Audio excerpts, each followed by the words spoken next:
Hi welcome back to my YouTube channel. ಎಲ್ಲರಿಗೂ ನಮಸ್ಕಾರ. ಹೇಗಿದ್ದೀರಾ? ಚೆನ್ನಾಗಿದ್ದೀರಾ ಅಂತ ಭಾವಿಸ್ತಾ ಇದ್ದೀನಿ. ನಾನು ಕೂಡ ಚೆನ್ನಾಗಿದ್ದೀನಿ.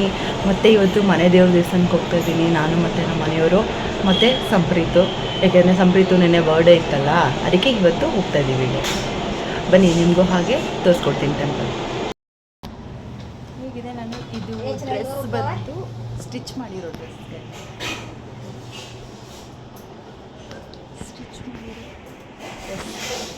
ಇದು ಮೀಶೋದಲ್ಲಿ ಪರ್ಚೇಸ್ ಮಾಡಿದ್ದೀನಿ ನಾನು. ದೊಡ್ಡಮತೆ ದೇವಸ್ಥಾನ ಕಸ್ತೂರು ಹತ್ರ ಬರುತ್ತೆ. ಕಸ್ತೂರು ಅಂತಲೇ ಅನಿಸುತ್ತೆ ಊರು ಹೆಸರು, ನನಗೂ ಸರಿಯಾಗಿ ಗೊತ್ತಿಲ್ಲ. ಬಟ್ ದೊಡ್ಡಮತೆ ದೇವಸ್ಥಾನ ಅದು ದಾಸನೂರು ಆ ಕಡೆ ಹತ್ರ ಬರುತ್ತೆ. ನಮ್ಮ ಮಗಂದು ಸಂಪ್ರೀತು ಬರ್ಡೇ ಇತ್ತಲ್ಲ, ಅವತ್ತು ಬರ್ಡೇ ದಿನ ಹೋಗೋಕ್ಕಾಗಲಿ ಅಂತ ನೆಕ್ಸ್ಟ್ ಡೇಗೆ ಬಂದ್ವಿ. ನಾವು ಗಾಡಿ ಎತ್ಕೊಂಡು ಬರ್ತೀವಿ, ಮುಂದೆ ಒಂದು ಟೆಂಪಲ್ ಇದೆ, ಅಲ್ಲಿ ನಿಲ್ಲಿಸ್ತೀವಿ. ಅದಕ್ಕೋಸ್ಕರ ನಡ್ಕೊಂಬರ್ತೀನಿ ಅಂತಂದ.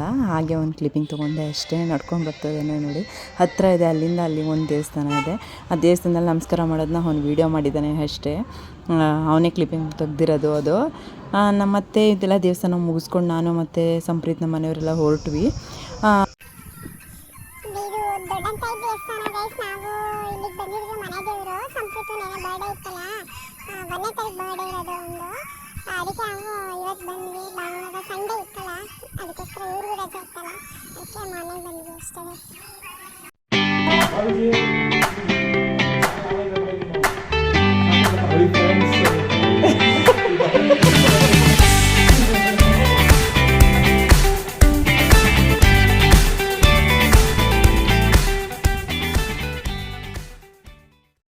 ನನ್ನ ಮಗನಿಗೆ ಪನ್ನೀರ್ ಪಲಾವ್ ಅಂದರೆ ತುಂಬ ಇಷ್ಟ. ಪನ್ನೀರ್ ಪಲಾವ್ ಮತ್ತು ಕ್ಯಾರೆಟ್ ಪಾಯಸ ಮಾಡಿದ್ದೆ. ಪಾಯಸದೊಂದು ರೆಸಿಪಿ ಮಾತ್ರ ತೊಗೊಂಡಿದ್ದೀನಿ, ಪಲಾವ್ ರೆಸಿಪಿ ತೊಗೊಳಕ್ಕಾಗಲಿಲ್ಲ.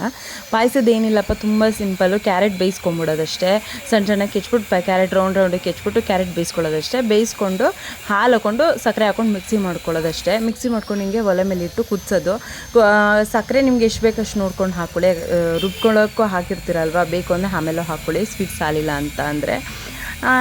ಇದು ಕುದಿದ ತಕ್ಷಣ ಇದಕ್ಕೆ ಒಗ್ಗರಣೆ ಮಾಡೋದಷ್ಟೇ. ತುಪ್ಪದಲ್ಲಿ ಒಗ್ಗರಣೆ ಮಾಡ್ಕೊಳ್ಳೋಣ. ಅದಕ್ಕೆ ಏನಿಲ್ಲ, 1-2 ಸ್ಪೂನ್ ತುಪ್ಪ ಹಾಕ್ಕೊಂಡು ದ್ರಾಕ್ಷಿ ಗೋಡಂಬಿ ಹಾಕ್ಕೊಂಡು ಫ್ರೈ ಮಾಡ್ಕೊಳ್ಳೋದಷ್ಟೇ.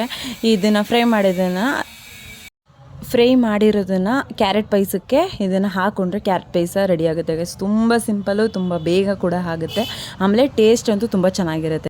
ಹೇಳೋಣಲ್ಲ ಗೈಸ್, ನನ್ನ ಮಗನಿಗೆ ಪನ್ನೀರ್ ಪಲಾವ್ ಅಂದರೆ ತುಂಬ ಇಷ್ಟ ಅಂತ. ಅದರ ರೆಸಿಪಿ ತೊಗೊಳಕ್ಕಾಗಲಿಲ್ಲ ನನಗೆ, ಅದಕ್ಕೋಸ್ಕರ ಹಾಗೆ ನಿಮಗೆ ತೋರಿಸ್ತಾ ಇದ್ದೀನಿ ಅಷ್ಟೇ. ಮತ್ತು ಪನ್ನೀರ್ ಪಲಾವ್ ಜೊತೆಗೆ ನಾನು ಬೂದ್ಗುಂಬಳಕಾಯಿ ಸಾರು ಕೂಡ ಮಾಡಿದ್ದೆ. ಹೆಲೋ ಗೈಸ್, ನೋಡಿ ಇಲ್ಲಿ ನನ್ನ ಬರ್ತ್ಡೇಗೆ ಅಮ್ಮ ಪನ್ನೀರ್ ಪಲಾವ್, ಕ್ಯಾರೆಟ್ ಪಾಯಸ ಮತ್ತು ಇದು ಮುಸ್ಲಿಂ ಜೋಳ ಮಿಕ್ಸ್ಚರ್ ಮಾಡಿದ್ದಾರೆ.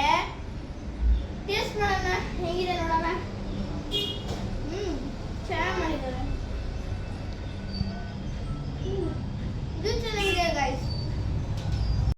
ಬೂದ್ಗುಂಬಳಕಾಯಿ ಸಾರ್ದು ರೆಸಿಪಿ ತೊಗೊಳಕ್ಕಾಗಲಿಲ್ಲ ನನಗೆ.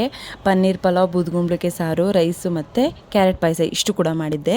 ಬೂದ್ಗುಂಬಳಕಾಯಿ ಸಾರು ನೆಕ್ಸ್ಟ್ ವಿಡಿಯೋದಲ್ಲಿ ನಾನು ತಿಳಿಸ್ಕೊಡ್ತೀನಿ. ನಿಮಗೆ ಈ ವಿಡಿಯೋ ಇಷ್ಟ ಆದಲ್ಲಿ ಲೈಕ್ ಮಾಡಿ, ಶೇರ್ ಮಾಡಿ, ಸಬ್ಸ್ಕ್ರೈಬ್ ಮಾಡ್ಕೊಳ್ಳೋದನ್ನ ಮರಿಬೇಡಿ. Thank you for watching. See you in next vlog.